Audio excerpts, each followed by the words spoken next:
In Honolulu are going door to door right now searching for any additional victims after a high-rise fire just outside Waikiki. Police say at least 3 people are dead and a dozen people are hurt. More than 100 firefighters rushed inside the smoke-filled building. I was in my unit for 5-10 minutes, and as you can see, the smoke is so immense. There's smoke damage everywhere, in the halls, in the elevators, in the fire escape stairs. Honolulu's mayor confirmed that the building did not have a sprinkler system. The cause of that fire is still under investigation. Fire watch, firefighters continue to fight the flames of the Whittier fire in Santa Barbara County. Officials say it's grown to more than 13,000 acres and is only 52% contained. New mandatory evacuation orders were issued overnight. We're also told that 2 firefighters suffered heat-related injuries but are expected to be okay. A 5-year-old girl from Berkeley is missing this morning. Police believe her mother abducted her. Police say the mother kidnapped Malalila Booker yesterday afternoon near Prince and Sacramento streets.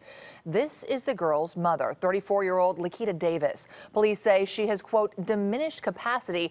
Anyone who has seen Davis or her daughter is asked to call 911. And a Cal student is behind bars this morning, accused of nearly 3 dozen acts of vandalism, some classified as hate crimes. But he says he is the real victim, racially profiled by police. Now, neighbors in this upscale Berkeley neighborhood discovered a string of vandalisms last month, slashed tires, graffiti, including slurs against white people. 21-year-old Ismail Chamu has been arrested for those vandalisms. But in a strange coincidence, Ismail was arrested the day of those vandalisms for a separate crime. Our officers responded to a report of a hot prowl burglary. That's where somebody wakes up, hears somebody in their house. Now, Ismail was arrested a few blocks from that burglary for carrying a switchblade and later took to social media saying he was racially profiled for being Mexican and mocked by police for not speaking English. There is now an investigation into the circumstances behind that arrest. More information about how police have linked Ismail to the vandalisms is expected next week.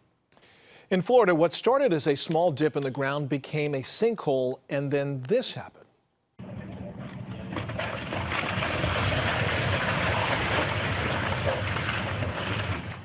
Within an hour, it had swallowed up 2 homes yesterday. The sinkhole is at least 200 feet wide and 50 feet deep, but the good news this morning, it stopped expanding. Now, no one was hurt, but the neighborhood is been evacuated until authorities are sure that it's safe. Here in the Bay Area, a sinkhole is finally getting fixed more than a year after it first appeared. On Monday, crews will start fixing this gaping hole on Ream Boulevard in Moraga. The sinkhole opened up during the heavy winter rains in 2016. Fixing it won't be cheap. The repairs will cost the city more than $3 million, and as a result, Moraga has declared a fiscal emergency. Crews will work longer hours and Saturdays to finish by October, ahead of the next rainy season. Well, a controversial marijuana dispensary owned by former Oakland Mayor Jean Quan now has the green light from the San Francisco Planning Commission. Hundreds of people showed up at a hearing this week, some arguing that a medical cannabis store in the Sunset District would endanger children. But just before midnight Friday, commissioners approved the dispensary in a 5-to-1 vote. Quan and her husband hope to open for business in 2018. Opponents can still appeal to the Board of Supervisors. There is a plan to put a toll hike on the ballot, $3 extra to cross Bay Area bridges. The increase would bring tolls on state-run spans to as much as $9 on the Bay Bridge and $8 on other bridges. Exactly how this toll increase would be rolled out is not known at this point, but if it is put on the ballot next year, it will have to pass Bay Area-wide by a simple majority vote.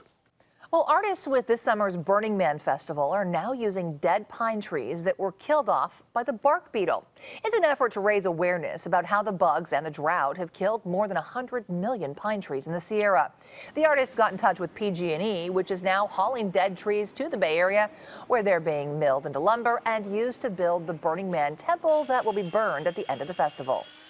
It's a tragedy that all of these trees are dying, and we're just trying to make something beautiful out of a bad situation. Last year, we removed another 236,000 dead trees from near our infrastructure, and some of that wood from Tuolumne County you see behind me. Now, the temple is being built inside an abandoned warehouse in West Oakland. It will be shipped to the Black Rock Desert, Nevada, when the festival starts at the end of August. Well, if you've driven in San Francisco, you know the pain of searching for a parking spot. A new study by the traffic analytics company INRIX finds drivers in the city waste an average of, get this, 83 hours a year trying to find a spot. San Francisco ranks number 3 in the country behind New York and Los Angeles. People in the city also pay an average of $12 for every 2 hours of parking. The trails at Alum Rock Park in San Jose are back open after a mountain lion sighting and a large wildfire. The trails had been closed for more than a week after the big cat was spotted near the South Rim Trail. When officials were getting ready to open the park back a few days ago, a 100-acre wildfire broke out nearby, destroying one home and damaging 2 others. A warning for an East Bay community this morning: stay out of Discovery Bay because of toxic algae. Samples were taken late last month show unsafe levels of a toxin. County health officials say the problem is especially bad in the southwestern part of the bay.